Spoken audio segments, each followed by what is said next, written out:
زبردست ماشاءالله مل جمعیت توابیلو اسې درنه قربان شم نن مې ومنلی ښه واقعي ده چې تکړه خلک یې د موقع نه میله نن پیدا اوچته کړله په دې دومره ټیم کې ما نن ستاسو کارکردګي 100% بلکې 140-150% ما نن تسلیم کړله واقعي ده چې نن هم ډېر د کمال کار کړی ډېر زبردست کار هم کړی دی ملګرو دا نن مولانا فضل الرحمن صاحب د ګاونډي ملک افغانستان د دورې د کامیابي دورې نه واپس پاکستان اسلام آباد ایرپورټ ته چې دی لینډینګ کېدو راغلی نو په دغه دوران کې چېرته کې یو یوتي څه نازیبه الفاظ استعمال کړی دی یې څه ناربازي کوله خو چې څنګه یې دغسې اواز د خولې نیستنو پته ورته نه وه چې ګینې یاره د مولانا فضل الرحمن صاحب سره به دومره دنیا وي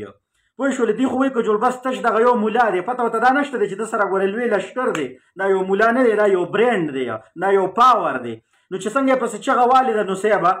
داسې کرکټ یې پې کړی دی جمعیتیانو داسې کرکټ چې زه دغه جمعیتیانو ته خراج تحسین پیش کوم زه د دغو شکریا ادا کوم چې دا کومو کسانو ورله داسې زبردست سافټویر اپډیټ کړی دی به مای هارډویر چې سافټویر سره یې ورله هغه هارډویر هم اپډیټ کړی دی ده به د هغه دادا م یاد وي او د دې کور والا ته مې یو پیغام ورکوم دا ویډیو چې دا چې وال چا خوړلی دي انشاءالله ډېر زر ده چې تصویرانه ورسه به په فرنټ لاین باندې ډېر زر راشي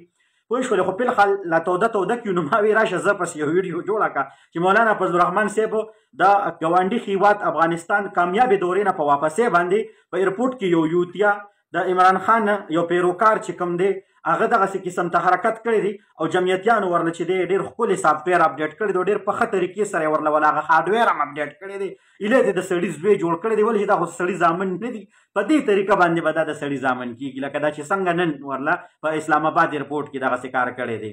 د دې پته نه لګي چې څه چل پې شوی دی ډېره بده ورځ یې شروع شوې ده که وګورئ نو پرون چې دی نو په پېښور های کورټ کې د دې د چارسدې یو مشر هغه سره کم حشر شوی دی دا هم لږ را سره وګورئ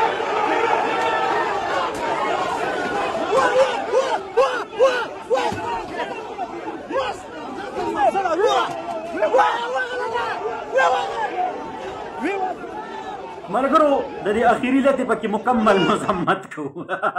پوه شولې پرون یې مال خوړلی دي پرون یې خو لکه ښه سابقې ام پي اے وال خوړلی دي او نن یې چې دی یو یوتي کیدای شي ده به ځان ته جوړ داسې وي چې نو بس چې دا لکه د چتي به ورته ځان ډېر غوره ښکارېده نو بس په اسلام آباد ایرپورټ کې وال خوړلی دي ده ته دا پته نه وه چې مولانا فضل الرحمن صاحب یو نوم نه دی بلکې یو برینډ دی او هغه تللی کوم ملک تو ظالمانو هغه ملک چې دی د کوم شهزادګان دي دغه ملک هغې چې دی په وچ زور فتحه کړه او دلته کې ورته چې بیا کوم ولاړ دي نو دا د یو ډله ده او یو خلک دی هغې چې دی نو ورته په استقبال کې ولاړ دي او ته به بیا په رپورټ کې چې دی غلطه خوله خوځې نو دغسې انجام به دې کېږي تر کومې پورې به چې دی دوی تاسو ته صبر کوي او تاسو به پسې داسې غلطه ناره واخئ یا به پسې کنځلې کوئ زبردست سافټویر یې ورله اپډیټ کړی دی ورسره یې هارډویر هم ورله اپډیټ کړی دی ملګرو مولانا فضل الرحمن صاحب استقبال لږ وګورئ چې په کومه طریقه شوی دی په اسلام آباد ایرپورټ کې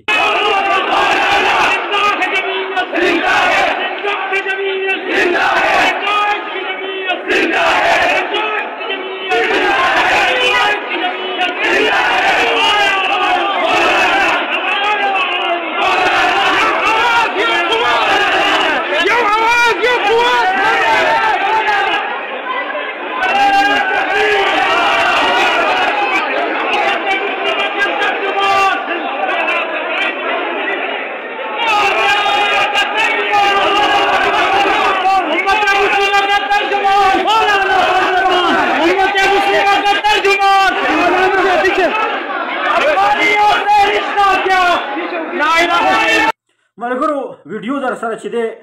ضرور شیر کې او د دغه یوتیان که دا کم یوتي دی تصویران به یې وروسته راشي وبه یې پېژنې نو دی پکې بیا چې دی لازمان را منشن کړي د دې وروڼه د دې پلار نیکه د دې ګاونډیان چې هغې دا زما دا پیغام د دغه یوتي کور ته ور ورسوي بیا چې دا کوم یوتي له د جمعیت والا نن سافټویر به مای هارډویر اپډیټ کړی دی چې ده له تیل بېګاله ګرم کړي او ور اندام ورلخه مضبوط مالش کړي چې دا ټکور یې وشي چې بیا دپاره دی په مولانا فضل الرحمن صاحب پسې یا ناربازي نه کوي او دې کیدای شي دې نه بعد د مولانا صاحب نوم اوري چېرته په سوړه کې ننوځي ایلی ته د سړي زوی جوړ کړه نو زندهباد د جمعیت والا او د جمعیت الاسلام ابابیل او د جمعیت هر کارکن زندهباد منم هم واقع ده چې زمریان یې نن هم چې دا کوم سافټویر او بمای هارډویر اپډیټ کړی دی په دغه زه تاسو ټولو ته راجع تحسین پیش کوم.